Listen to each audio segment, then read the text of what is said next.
গ্রহটা তো সূর্যের চারদিকে আবর্তন করছে, তার মানে কি ধরো টি একটা টাইম, যে টাইমে এখানে ছিল গ্রহটা এবং টি প্লাস ডেল্টা টি টাইমে গ্রহটা এখানে গেছে। তার এই যে টি প্লাস ডেল্টা টি টাইমে যে ক্ষেত্রফলটা যে হচ্ছে প্রত্যেকটা সমান সময়ের অবকাশে, মানে এই ডেল্টা টি টাইমে যদি এই ক্ষেত্রফলটা অতিক্রম করে এরপরে নেক্সট ডেল্টা টি টাইমেও কিন্তু সেম ক্ষেত্রফল অতিক্রম করবে।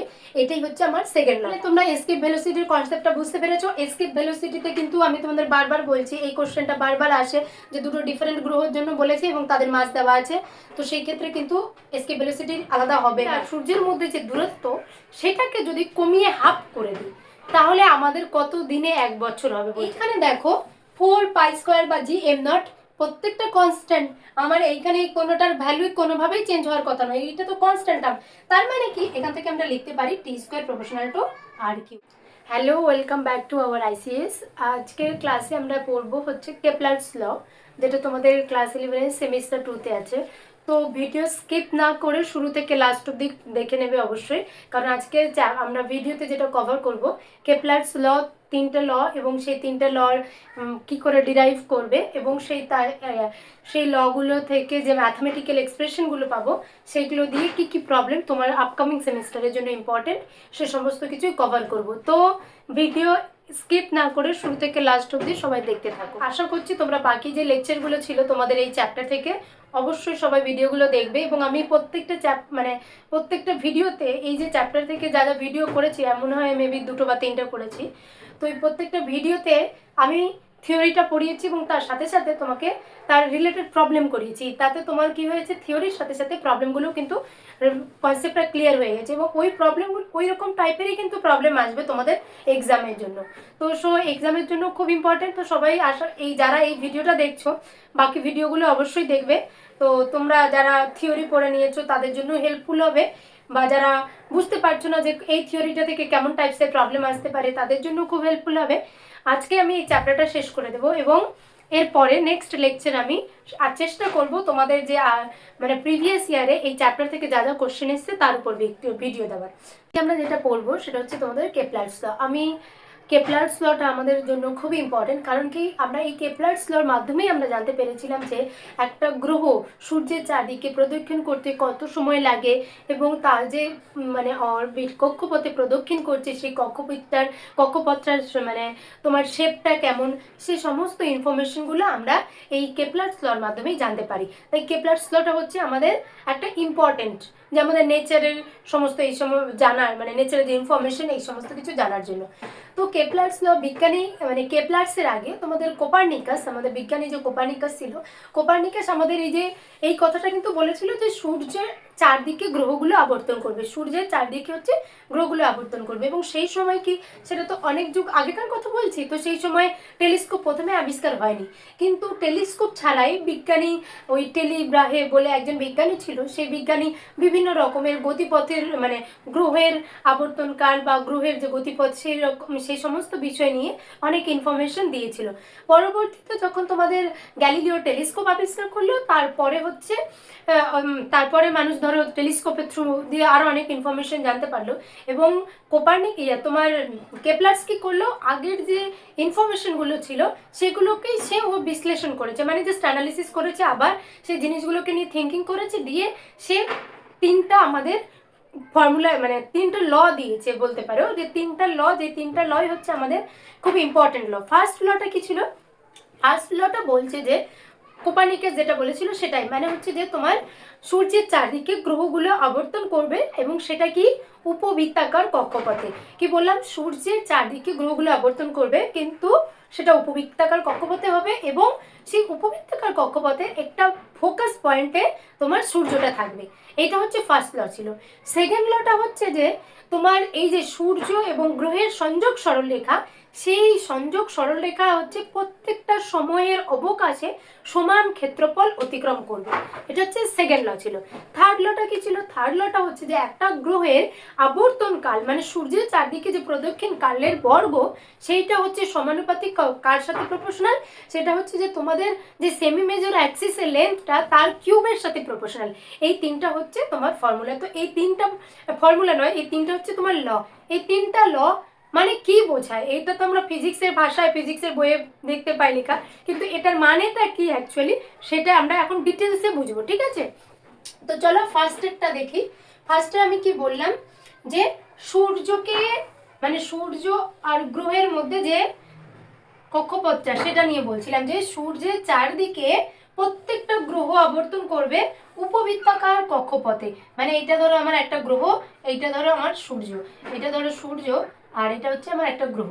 তাহলে এই সূর্যের চারদিকে এটা যে আবর্তন করছে, দেখো এই যে এই কক্ষপথটাকে এই যে এটা এটা হচ্ছে উপবৃত্তাকার হবে, কারণ আমরা জানি বৃত্তাকার মানে এরকম গোল হওয়া উচিত, কিন্তু উপবৃত্তাকারের শেপ তো এরকম হবে, সেটা তোমরা দেখেছো আগে।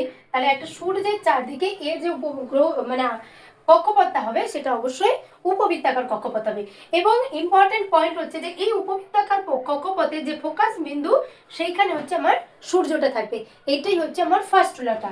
তাহলে ফার্স্ট ল সামারাইজ করলাম যে প্রত্যেকটা গ্রহ সূর্যের চারদিকে উপবৃত্তাকার কক্ষপথে ঘুরবে এবং ওই উপবৃত্তাকার কক্ষপথের ফোকাসে আমাদের সূর্য থাকবে। আশা করছি বোঝা গেছে। এবার আমরা সেকেন্ড লতে মুভ করি। সেকেন্ড ল কি বলছে যে গ্রহ এবং সূর্যের সংযোগ সরলরেখা, গ্রহ এবং সূর্যের যে সংযোগ সরলরেখা, এটা হচ্ছে আমার গ্রহ ছিল, এটা আমার সূর্য, এদের সংযোগ সরলরেখাটা সমান সময়ের অবকাশে সমান ক্ষেত্রফল অতিক্রম করবে। মানে এই যে ধরো এখানে ছিল টি টাইমে, এখানে একটা গ্রহটা, এই গ্রহটা ধরো টি সময়ে এখানে ছিল,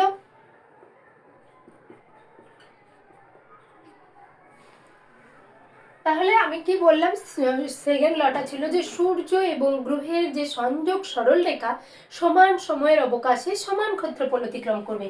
তার মানে হচ্ছে যে ধরো এখানে যে আমার সূর্য, এই যে আমার ধরো গ্রহটা তো সূর্যের চারদিকে আবর্তন করছে, তার মানে কি ধরো টি একটা টাইম, যে টাইমে এখানে ছিল গ্রহটা এবং টি প্লাস ডেল্টা টি টাইমে গ্রহটা এখানে গেছে। তার এই যে টি প্লাস ডেল্টা টি টাইমে যে এই যে ক্ষেত্রফলটা, যে এই যে অতিক্রান্ত এইটা হচ্ছে প্রত্যেকটা সমান সময়ের অবকাশে, মানে এই ডেল্টা টি টাইমে যদি এই ক্ষেত্রফলটা অতিক্রম করে, এই পরের নেক্সট ডেল্টা টি টাইমেও কিন্তু সেম ক্ষেত্রফল অতিক্রম করবে। এটাই হচ্ছে আমার সেকেন্ড লটা। এটা আমি যদি ডিরাইভ করি তাহলে কি হয় দেখো। তাহলে আমি এই সূর্য এবং গ্রহ, এটা আমার সূর্য আর এটা আমার হচ্ছে গ্রহ, তাহলে এটা আমার একটা টি টাইমে গ্রহটা এখানে, টি প্লাস ডেল্টা টি টাইমে এখানে, তাহলে এইটা যদি আমার আর হয় আর এই যে অ্যাঙ্গেলটা থিটা হয়, এটাকে আমি আর বলছি, এটা আর, আর এইটা তোমার থিটা, তাহলে এইটা হবে তোমার আর প্লাস ডেল্টা আর। তাহলে এই অ্যাঙ্গেলটা, এই যে থিটার পরে টি প্লাস ডেল্টা টি টাইম এখানে গেল, এই যে অ্যাঙ্গেলটা করছে এটাকে আমি বলছি ডেল্টা থিটা। ঠিক আছে, আমি এই ড্যাশ রিজিয়নটা মুছে দিই তাহলে তোমাদের বুঝতে সুবিধা হবে। এই অ্যাঙ্গেলটাকে আমি বলছি ডেল্টা থিটা, এটা হচ্ছে আমার ডেল্টা থিটা।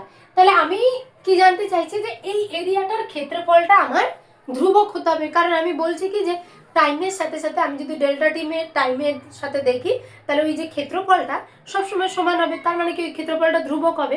তাহলে আমি ট্রায়াঙ্গেল একটা করছি, একটা ও এ বি নাম দিচ্ছি।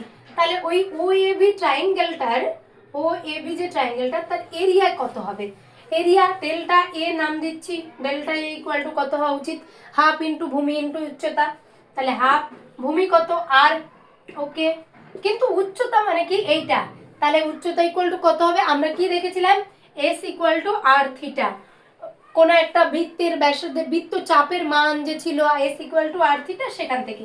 তাহলে এখানে আর তো আছেই, কিন্তু এটা থিটাটা কত ডেল্টা থিটা, তার মানে আর ইন্টু ডেল্টা থিটা হয়ে যাবে এখানে। তাহলে delta A equal to half of R square into delta theta. এখন আমি ডেল্টা টি টাইমে ভাগ করে দিচ্ছি, কারণ আমি ডেল্টা টি টাইমে রেসপেক্টে দেখছি। তাহলে আর square into delta theta by delta T. এবার যদি ডেল্টা টির ভ্যালুটা টেন্স টু 0 হয় তাহলে কি হবে, delta A by delta T equal to half of R square limit tends to, দেখো তোমাদের কাছে মানে অবশ্যই তোমরা ক্লাস 11-এ পড়ছো, মানে কি তোমরা যথেষ্ট এই সমস্ত কনসেপ্টটা বোঝো। লিমিটের মানে আমি ডেল্টা টি টেন্স টু 0 করছি, তার মানে হচ্ছে আমার টাইমটা মানে খুব স্মল টাইম ভাবছি, তো জিরোর কাছাকাছি সময়, খুব কম টাইমে যদি আমি দেখি তাহলে এইটা হয়ে যাবে আমার full derivative dA by dt equal to half of R square into d theta by dt. তোমরা সবাই জানো ডি থিটা বাই ডিটি মানে কি ওমেগা, তাহলে হয়ে যাবে half of R square into omega. এইবার এইখান থেকে আমরা কি ফিজিক্যাল ইনফরমেশন পাচ্ছি, মানে ফিজিক্সের ভাষায় এখান থেকে আমরা কি ইনফরমেশন গেইন করলাম। তাহলে এই যে দেখো এই আর স্কোয়ার ওমেগা আমরা সবাই জানি L equal to m v r, v মানে কি ওমেগা আর, তার মানে ওমেগা ইন্টু আর মানে হচ্ছে এম ওমেগা আর স্কোয়ার। তাহলে দেখো এখানেও আমার ওমেগা আর স্কোয়ার আছে, তাহলে এখানে ওমেগা স্কোয়ার, তাহলে এটাকে এল বাই এম লিখতেই পারি ওমেগা আর স্কোয়ার। তাহলে এই ওমেগা আর স্কোয়ারের ভ্যালু এখানে পুট করে দিই, তাহলে কি পাবো যে আমরা d A by dt equal to পাচ্ছি L by m to m. এইটাই হচ্ছে আমার সেকেন্ড লর ম্যাথামেটিক্যাল ফর্ম। আমরা তো একটা ভাষায় বললাম যে সমান মানে সূর্য এবং গ্রহের সংযোগ সরলরেখায় সমান সময়ের অবকাশে সমান ক্ষেত্রফল অতিক্রম করবে। তাহলে ম্যাথামেটিক্যালি কি রিপ্রেজেন্ট করলো, সেটা হচ্ছে যে এই যে এই ডিএ বাই ডিটিটা মানে এই যে এরিয়া উইথ রেসপেক্ট টু টাইমের সাথে এল বাই টু এম এর সাথে সমান।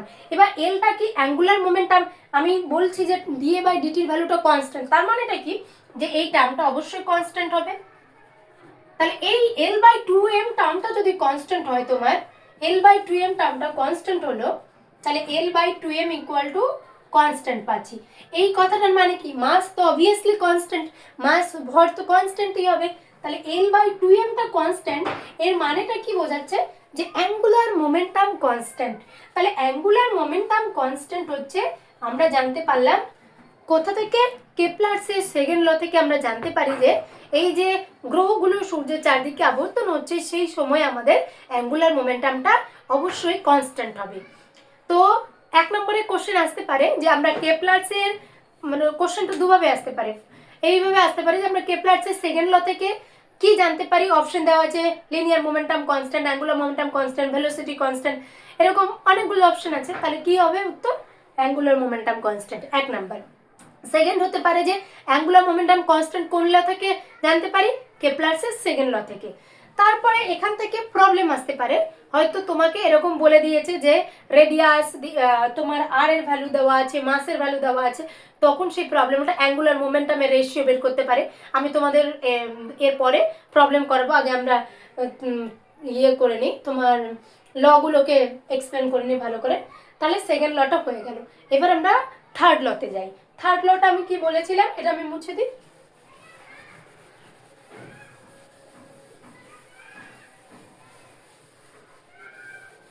থার্ড লটা আমি বললাম যে এই যে সূর্যের চারদিকে, এই যে আমার সূর্যের চারদিকে এই যে গ্রহটা প্রদক্ষিণ করছে, তার তো একটা টাইম লাগবে।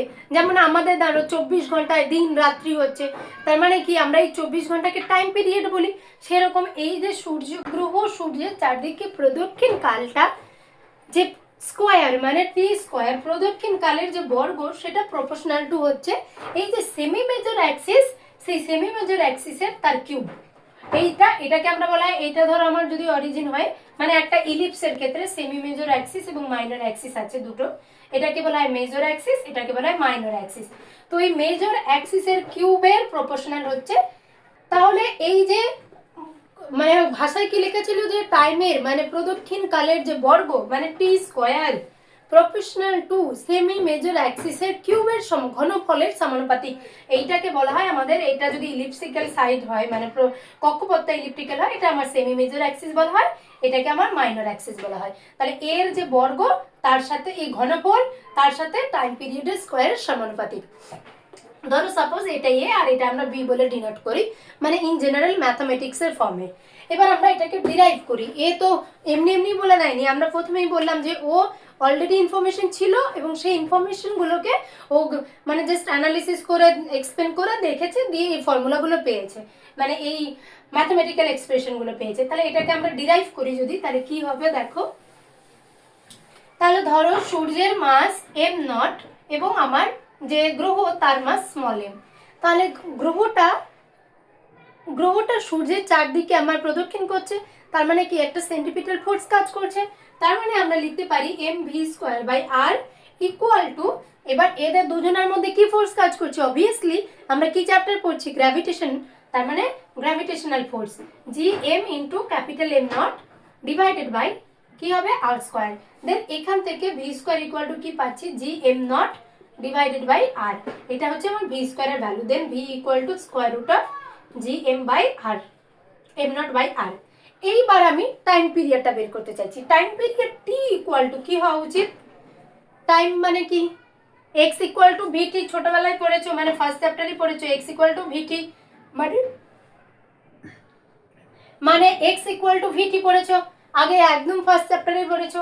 এক্স এর মানে ডিসপ্লেসমেন্ট ডিভাইডেড বাই ভেলোসিটি, কতটা ডিসপ্লেসমেন্ট, ওই টি টাইমে যতটা ডিস্টেন্স কভার করবে তাকে ভেলোসিটি দিয়ে ভাগ করলে আমি টাইম পিরিয়ড পেয়ে যাব। তাহলে আমার এই টিটা ইকুয়াল টু হবে কতটা ডিস্টেন্স কভার করছে, 2 পাই আর ডিভাইডেড বাই ভেলোসিটি। তাহলে 2 পাই আর, ভেলোসিটির ভ্যালুটা কত, এই ভ্যালুটা আমরা এখন পুট করে দেবো। তাহলে ভেলোসিটির ভ্যালুটা পুট করলে ইন্টু জি এম নট। তাহলে এখান থেকে বোথ সাইড স্কোয়ারিং করলাম, তাহলে দেখতে পাবো 4 pi square R square into R by G M naught. Then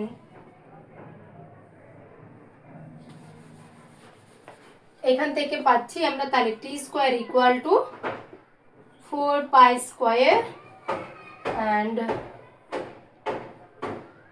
G M naught into R cube, 4 pi square into R cube by G M naught, এইটা পাচ্ছি। এইবার এইখানে দেখো 4 পাই স্কোয়ার বা জি এম নট প্রত্যেকটা constant, আমার এইখানে কোনোটার ভ্যালু কোনোভাবেই চেঞ্জ হওয়ার কথা নয়, এইটা তো কনস্ট্যান্ট টার্ম।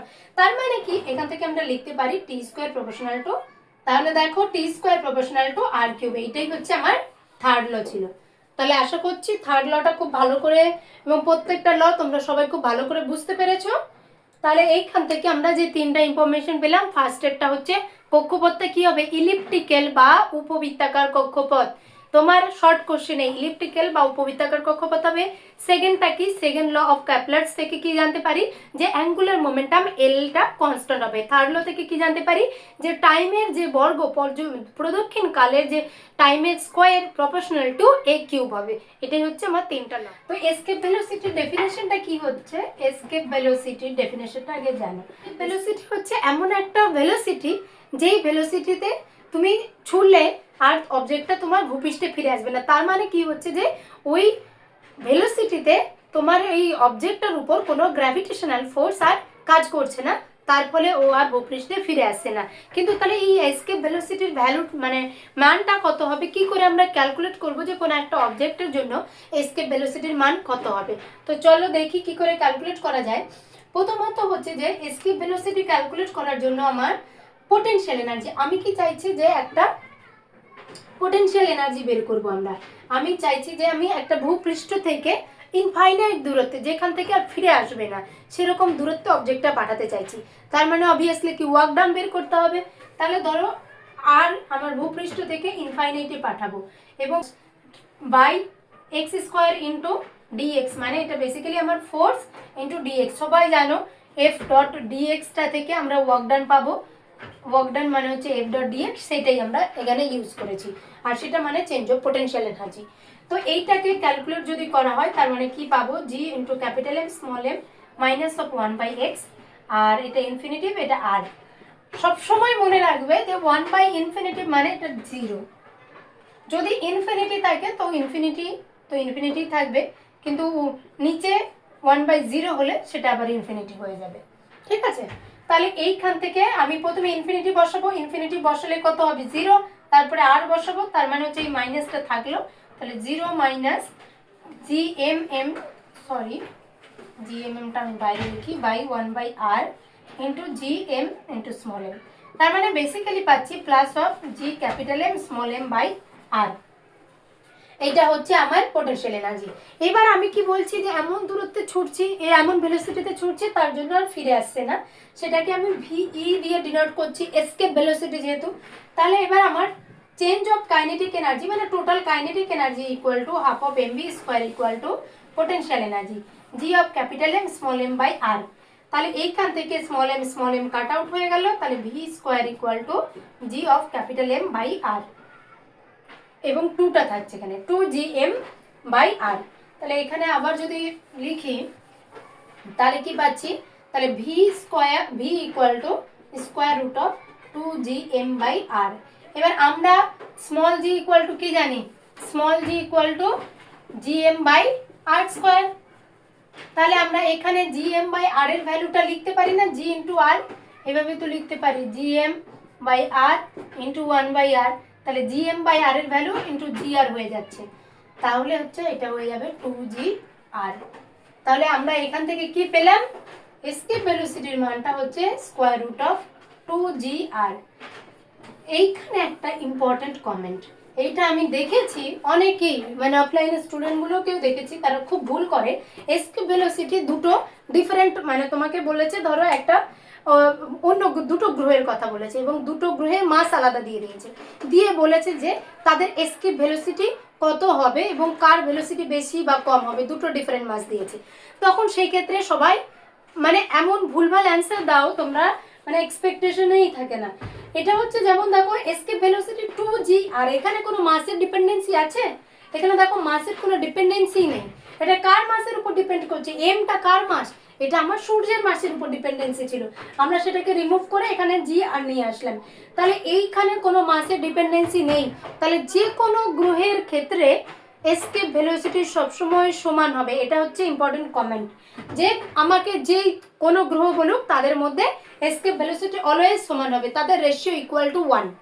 এইবার আমরা যদি আমাদের আর্থের জন্য এসকেপ ভেলোসিটি ক্যালকুলেট করি, মানে তোমার যে জি বা আর এর ভ্যালুটা ইউজ করি, দেন তাহলে জি আর আর এর ভ্যালু ইউজ করে যে এসকেপ ভেলোসিটির মান আসবে সেটা হচ্ছে 11.2 মিটার পার সেকেন্ড। এটা তোমরা দেখে নিও।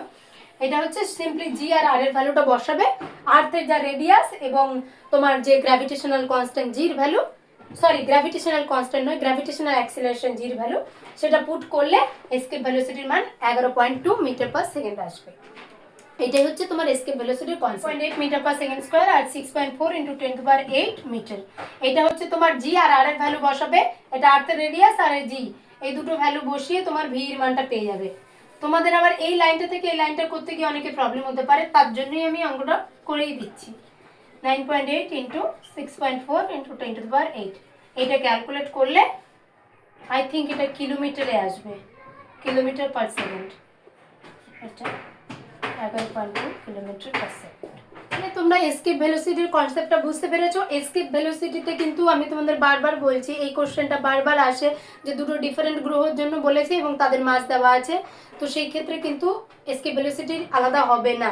তো আশা করছি এতক্ষণ অবধি যা যা আমি থিওরি বোঝানোর চেষ্টা করলাম তোমরা সবাই বুঝতে পেরেছো। আমরা একটা দুটো প্রবলেম করে আজকে লেকচারটা শেষ করছি। তাহলে তোমরা এই প্রবলেমটা দেখো। প্রবলেমটা হচ্ছে বলছে যে if the distance between the earth and the sun become half of its present value, then what will be the new period of revolution of the earth? এখন আমাদের পৃথিবীকে সূর্যের চারদিকে প্রদক্ষিণ করতে একবার কত সময় লাগে, 365 দিন। কিন্তু আমি এখন যে মানে তোমার পৃথিবী আর সূর্যের মধ্যে যে দূরত্ব, সেটাকে যদি কমিয়ে হাফ করে দিই তাহলে আমাদের কত দিনে 1 বছর হবে বলতে পারো? সেটাই হচ্ছে তোমার জানতে চেয়েছি। মানে এটা ইন্টারেস্টিং বলো, আমাদের এখন যে দূরত্ব আমরা 365 দিনে 1 বছর করছি, এবার যদি ওটা হাফ হয়ে যায় তাহলে কত দিনে 1 বছর হতে পারে সেটা আমাদের জানা দরকার। তাহলে আমরা প্রবলেমটা করি। দেখতেই পাচ্ছি এখানে টাইম পিরিয়ড আর ডিস্টেন্সের মধ্যে রিলেশন, তাহলে অবশ্যই কেপলারস থার্ড ল ইউজ হবে। তো আমাদের এখন মানে T1 মানে হচ্ছে ধরো 365 ডে, আর R1 মানে রেডিয়াস অফ দ্য আমাদের বলতে পারো আর্থ, তাহলে radius of the earth R1 এর ভ্যালু বলছে যে আমি যদি R1 এখন যে R2 আরটাকে কমিয়ে R/2 করে দিই তাহলে নতুন যে টাইম পিরিয়ড T2 এর ভ্যালু কত হবে। ইনিশিয়ালি T1 ছিল, R1 R ছিল, তাহলে এবার আরটাকে কমিয়ে আমি হাফ করে দিলাম যেটা হচ্ছে R/2, তাহলে টি এর ভ্যালুতে কি এফেক্ট পড়বে এটাই হচ্ছে আমার কোশ্চেনটা জানতে চেয়েছে। এখানে R/2 করতে পারে, ডাবল করতে পারে, হোয়াট এভার, এখানে অনেক পসিবিলিটি আছে, বাট তোমার এই ফর্মুলাটাই ইউজ হবে। তাহলে টি স্কোয়ার মানে আমি লিখতেই পারি T1 square by T2 square equal to R1 cube by R2 cube, যেহেতু প্রপোর্শনাল তাহলে T1 square by T2 square R1 cube by R2 cube লিখতেই পারি, কোনো প্রবলেমই নেই। আমি কি বের করতে চাইছি T2 এর ভ্যালু, তাহলে T2 স্কোয়ার ইকুয়াল টু লিখতে পারি R2 cube by R1 cube into T1 square. Then আমি কি করব, এখানে ভ্যালুটা বসিয়ে দিই। T2 এর ভ্যালু অ্যাজ ইট ইজ থাকলো, T1 এর ভ্যালু T1 এর স্কোয়ারই লিখলাম। এইখানে R2/R1 এর মান কত? R1 মানে R2 মানে হচ্ছে R/2, R1 মানে হচ্ছে R, তার কিউব আছে। তাহলে এখান থেকে কি পাচ্ছি? T1 এর স্কোয়ার ইন্টু 1/2, আর কেটে গেল, 1/2 কিউব মানে কত? 1/8। এইবার আমি T2 স্কোয়ারটাকে তুলে দিচ্ছি, তাহলে T1 ইন্টু 1/√8 এর বর্গ হবে। তাহলে √8 কত হবে? এটাকে লিখতে পারি T1/2√2। তাহলে T1 এর ভ্যালু 365, 2√2, তাহলে 365কে 2√2 দিয়ে ভাগ করলে অ্যাপ্রক্সিমেটলি 129 ডেজ হয়। তাহলে আমাদের যদি পৃথিবী এবং সূর্যের মধ্যে দূরত্ব কমিয়ে হাফ করে দেওয়া হয়, তাহলে আমাদের দিন মানে কত বছরে একদিন হবে, সরি কত দিনে এক বছর হবে, সেটা হচ্ছে 129 দিন। আশা করছি আজকের লেকচারে আমি যা যা কভার করার চেষ্টা করেছি, তো আমি আমার বেস্ট দেওয়ার চেষ্টা করেছি। তোমাদের সবার খুব ভালো লাগবে আশা করছি। তোমরা ভিডিওটা অবশ্যই লাইক, শেয়ার এবং সাবস্ক্রাইব করো এবং বন্ধুদের মধ্যে বেশি বেশি শেয়ার করো এবং তোমরা অবশ্যই কমেন্ট করবে, বিকজ আমি তোমাদের প্রত্যেকটা ভিডিওতে এটাই মানে বলি যে তোমরা কমেন্ট করলে সেটা আমাকে এনকারেজ করবে আমার ভিডিও মানে পরবর্তীতে লেকচার করার জন্য। কারণ তোমাদের ইম্প্যাক্ট মানে তোমাদের যে কমেন্ট, সেটাই হচ্ছে আমার কাছে একটা ফিডব্যাক যে আমি ভালো খারাপ কিভাবে আমার প্রোগ্রেস হচ্ছে কি না, সেটা খুব ইম্পর্টেন্ট আমার জন্য। তো সবাই মন দিয়ে ভিডিওটা দেখো এবং ভালো করে প্রিপারেশন নাও তোমাদের ক্লাস মানে 11 সেমিস্টার 2 জন্য।